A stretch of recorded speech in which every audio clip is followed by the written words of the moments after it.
Technology can be an enabler of both revenue generation and achieving strategic goals. Often, technology is considered an impetus, a barrier, something that you have to deal with, and it shouldn't be that way. Welcome to Association RevUP, the podcast that will get everyone in your association talking about revenue health. I'm your host, Carolyn Shomely. I'm the Director of Content for the Professionals for Association Revenue. And that was Dwayne Capuano of Success Roads Consulting. He helps associations develop technology strategies that align with their business goals. Capuano makes a foundational point to today's discussion. Technology can be an enabler of both revenue generation and strategic goals. Our associations make decisions about what technology to use or not to use on an ongoing basis. But as Capuano points out, technology is often thought of as something that we have to deal with instead of something that can impact the financial, operational, and strategic goals of our associations. Which is why we're devoting the 7th episode of this podcast series, which is focused on association business practices, to the topic of digital strategy. Technology is a tool that can improve everything we've discussed in this series thus far, from company culture to sales skills and data insights. Capuano will be joined by Michelle Bryan of Matchbox as they look at how the right digital strategy can unlock new revenue opportunities, support operations, and reduce costs. We'll also touch on the increasing role that AI plays in developing your digital strategy, as we hear again from Thad Laurie of the American Geophysical Union. We're starting to do some things now that we think are going to change the game. And finally, we'll ensure that everyone from association leaders to revenue producers leave today's episode feeling empowered to make at least one change. Colleen McKenna of Intero Advisory will remind us that we all have control over our own personal digital strategy approach with the world's largest professional networking tool. Weaving your story in with your association's story really creates great impact, right? It makes sense. It helps people understand who you are first, because no one goes to your LinkedIn profile to learn about your association. They go to your LinkedIn profile to learn about you. From LinkedIn to AI to digital strategy, thanks for tuning in to episode 7 of Association RevUp as we rev up digital strategy.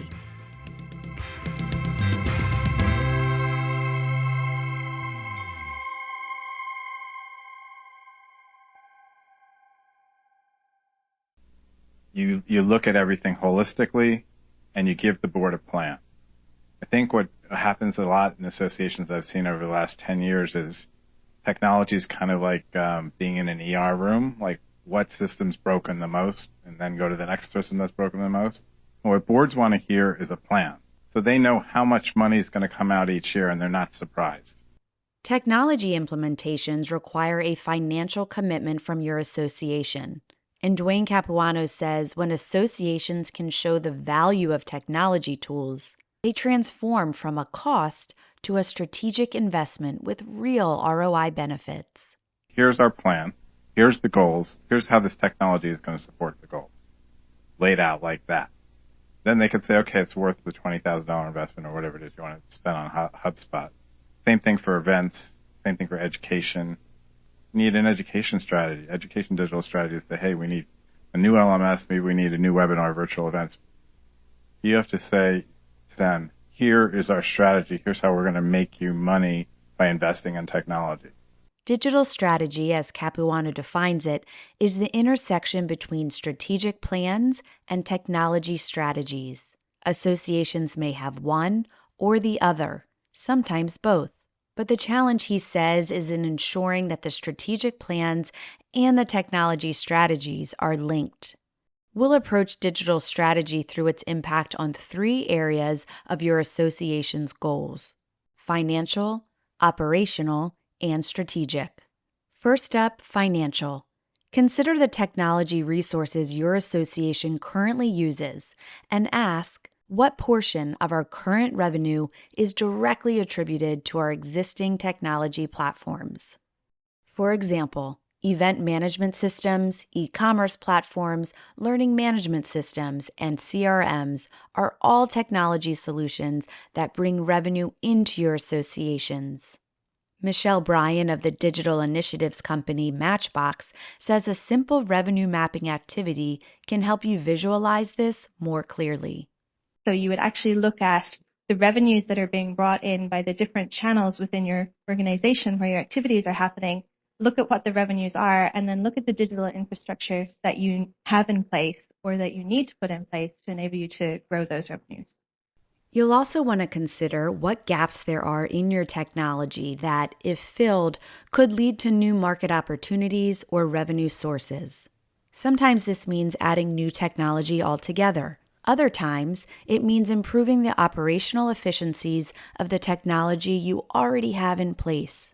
Which leads us to the second element of digital strategy, its impact on your operational efficiencies. Brian says this is often as easy as improving integrations between platforms. One of the things as a vendor in the outside of the AMS space that I've seen so many times working with associations over the years that you don't often realize what cost savings and operational efficiencies you can actually create by investing in better integration between your AMS and other systems. I mean, so many times there are reports where the data is being manually entered into one system and then copied back to the AMS, where if you had an integration that could automatically deliver that information to the AMS, your staff time would be freed up so much that they would be able to concentrate on developing newer programs. Explore the operational component of your digital strategy by asking, are there manual processes that could be automated to save costs and improve accuracy? Is our staff equipped with the right technology tools to perform their duties efficiently? And if they are, do they trust the tools that they're using? This is where you're having problems of inefficiency or business processes where, say, an association staff does not trust the technology, so instead of putting the data into a database, they put it into a spreadsheet instead. It's a situation where that reports are very hard to generate. So again, staff develop workarounds, whether it's through spreadsheets or other software, in order to solve a problem that they shouldn't have to solve in the first place. Using revenue generation as an example, last year I worked with a client where 80% of the revenues were generated by their sales team. 5-person sales team, very strong sales team. They would sell events. They would sell sponsorships. They generated a ton of money. However, all their prospects, all their customers were in massive spreadsheets that only they knew and they operated. Why? Because they didn't trust the AMS. They went through 2 AMS systems. Both were disasters. They're like, we're not going to trust this new AMS. So instead, we're going to develop these spreadsheets, like really sophisticated spreadsheets. It worked for them, but was this a good choice for the organization? And this is the impact of making a technology decision which is not helping revenue and certainly not helping efficiency. The final consideration is how your technology impacts your strategic goals. For instance, if personalized member engagement is a key element to your association's business strategy, does your current technology infrastructure support that plan? And are there emerging technologies that could help you fulfill your goals? In episode 6, we heard from Thad Laurie of the American Geophysical Union as he shared how AGU prioritizes data to make business decisions. And because they prioritize data, they also prioritize the new and emerging technology that will help them work towards their mission of advancing discovery in Earth and space sciences. Advancements like AI. We're starting to do some things now that we think are going to change the game for our membership and even, more broadly in the industry. There's some things that we as an industry, not we as an AGU team, have tried to do in the past that were very, very difficult. And we were never able to be as successful as we wanted. AI has changed that. There are capabilities that did not exist 12 to 18 months ago not only did they not exist, but they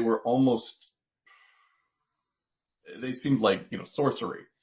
Like, oh, it's really going to be able to do that? And we all nod our heads. Yeah, okay, you've said that before. Well, guess what? Now it can. And with the ability to parse and process that language and compare it, we've suddenly stepped into a very different paradigm of how we can do certain things. With the growing number of AI platforms and tools available to associations, it can be challenging to know where to invest your time and financial resources. But viewing AI as part of your overall digital strategy, like Laurie does here, can help you see which platforms will impact your association's financial, operational, and strategic goals.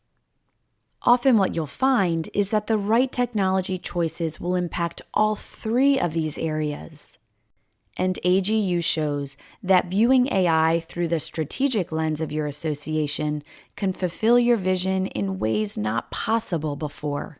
What we're trying to do is look at this in an open-minded way to say, how can these new capabilities benefit our members? Can we create new products and services? Can we improve things that we already have? And really, can these support our mission? We want to create the best possible community and the easiest path to resources for our Earth and space scientists. And so how do we leverage these new technologies to do that? For the moment, that's where we're focusing some of our resources to not only have that conversation, again, more broadly. We want to bring other business units and other stakeholders to that table because we have ideas, but they have lots of ideas too. And we're all stronger together. So when we talk it through, some things are impossible, some things we just don't have the money for. That's fine. The idea here, again, prioritization, like find one or two things where you can focus and drive business. And whether that means acquisition or revenue or improvement of service or efficiency, like all of those are good goals. And they all support your strategic plan going forward.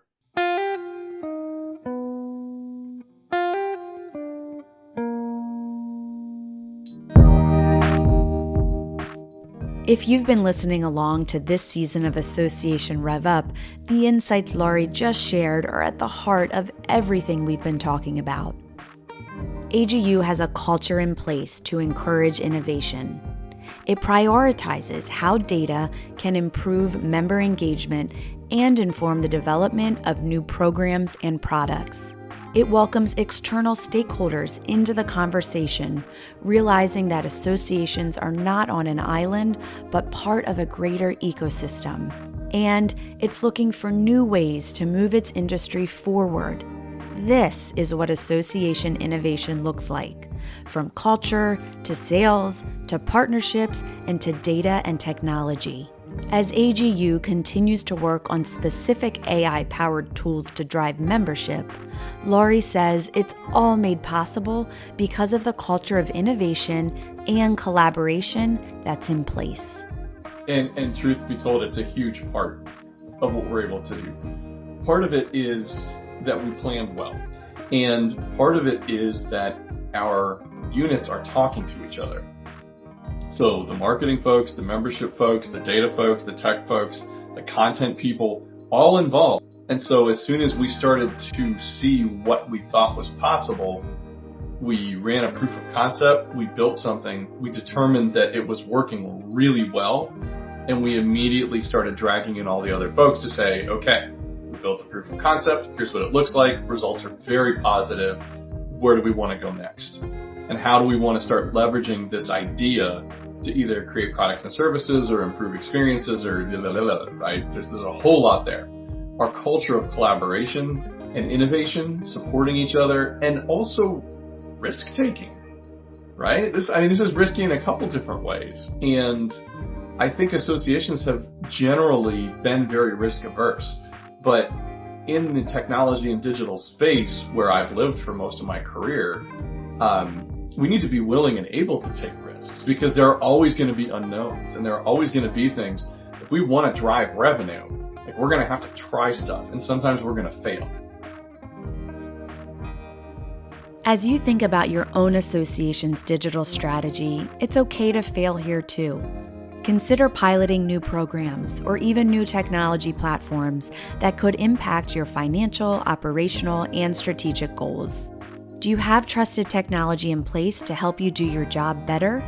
Is there technology out there that could drive you toward fulfilling a strategic goal more efficiently? Keep your audience in mind as you answer these questions. How can an improved digital strategy benefit them? When we come back, we'll look at one area of digital strategy that everyone in your association can and should take ownership of. I want you to think about your LinkedIn profile as a marketing tool. Think about LinkedIn as a business tool, not social media.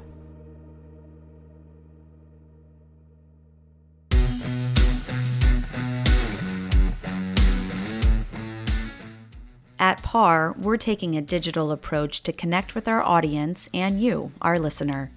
Association RevUP is a new digital initiative that we're trying out. We're thankful to all of the association business pioneers who have contributed their insights to these episodes, and for the support of our partner, VPC.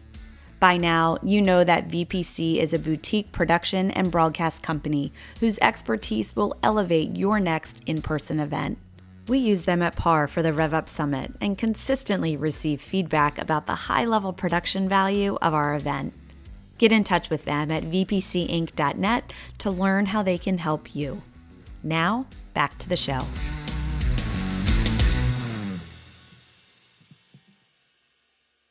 LinkedIn is a search engine. Just like Google, just like Netflix. If I go to Netflix and I say comedy, I get a whole set of results. If I say female comedy, it's more refined. LinkedIn's no different. Colleen McKenna is the founder of Intero Advisory. Since 2011, she and her colleagues have guided tens of thousands of professionals and over 800 companies to establish an authentic and engaging online presence. They do it through the use of the world's largest professional network, LinkedIn. If the first part of this episode had you feeling discouraged because you don't control the financial investments of your digital strategy, McKenna reminds us that we all can and should take a digital strategy approach to LinkedIn. In the second half of this episode, we're looking at how. First, McKenna says to create an individual profile that reflects who you are. Let people know who you are. So having an anemic LinkedIn profile doesn't really help anybody. Right? Letting LinkedIn write your profile for you doesn't really help anybody. No one should be able to pick up your profile and drop it on their profile because it's your personal professional story. And I think weaving your story in with your association's story really creates great impact, right? It makes sense. It helps people understand who you are first, because no one goes to your LinkedIn profile to learn about your association. They go to your LinkedIn profile to learn about you. However, weave in and begin to introduce your association, right? This is the kind of the power, because we want to keyword it so that it makes sense to LinkedIn's AI, to its algorithm. We want to show up. We want to be authentic. We want to tell our story, tell this story of the association, and attract people to us, right? So your profile is, in my opinion, one of the most important, if not the most important piece you might put online. If you're in a revenue-generating role for your association, this is especially important because it's how you portray yourself to your industry community. And if you're part of a sales team, McKenna says keeping up to date with clients, not only in person, but online, is key to growing your reach. I feel like it's the network that people are missing. So when I work with sales teams, what do we see? They're not connected to their clients. They're like, well, I talk to my clients all the time. Great. The reason we're connecting with them is for a different reason. We want to see who they might be connected to. What if they're connected to other people they can introduce you to? You're 5 times more likely to get a call or a meeting if you have an introduction. So, members, sponsors, partners, who are you connected to? How is that network built? If you can understand and really dive into your network, going to be very, very helpful to make even more strategic connections and introductions. If you spend a month like really focused on your network, I guarantee you will uncover opportunities where there's revenue attached to that. I also guarantee you'll find gaps. And we're going to turn gaps into opportunities because we're like, okay, this is where I do have a gap. What do I need to do so I close that gap? In episode 3, we discussed important sales skills for your team, and that included using AI to assist in prospecting. Once you identify and qualify a prospect, McKenna stresses the value of building a deep network. This ensures that that connection won't disappear if and when your contact at the company eventually moves on. LinkedIn says if you have 4 or more connections into a company, you are 5 times more likely to be either working with them or be in some sort of sales conversation with them. Building a strong profile and connecting with clients sets the stage for your communications. Keeping authenticity in mind, McKenna offers 2 final tips for your LinkedIn activity. First, consider the impact that your thought leadership can have on your community. I also want you to think about becoming a center of influence. So I'm really big on who these centers of influence are in your network. Take 30 seconds and write down 5 people that you consider a center of influence in your professional world. You know, like, and trust them. They know, like, and trust you. They have a good network. And they know how to use LinkedIn. Who are those 5 people? How do you network intentionally with those 5 people?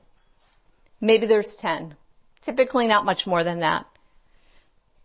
How can you help them? And how can they help you? In the sales world, we all have to become a center of influence. And next, take steps to ensure that your ideas are seen so that you can build that influence with the help of the LinkedIn algorithm. They reward a good profile. They reward a good network that makes sense based on what they're seeing in terms of content, and then on engagement. But that engagement, my friends, is not liking. It's commenting. It's resharing with thoughts. It's letting people get to know you through your point of view. And so this is really kind of important to take a look at, but think of it research and context. Context for you and your association, and research so that you are not saying to somebody, I'd like to set up a call and learn more about you. Like if I see that as a message, no way. Like, go to my LinkedIn profile, go to my website, right? You can know a lot about somebody before you initiate. So that messaging is really, really important. Again, adding value in that messaging.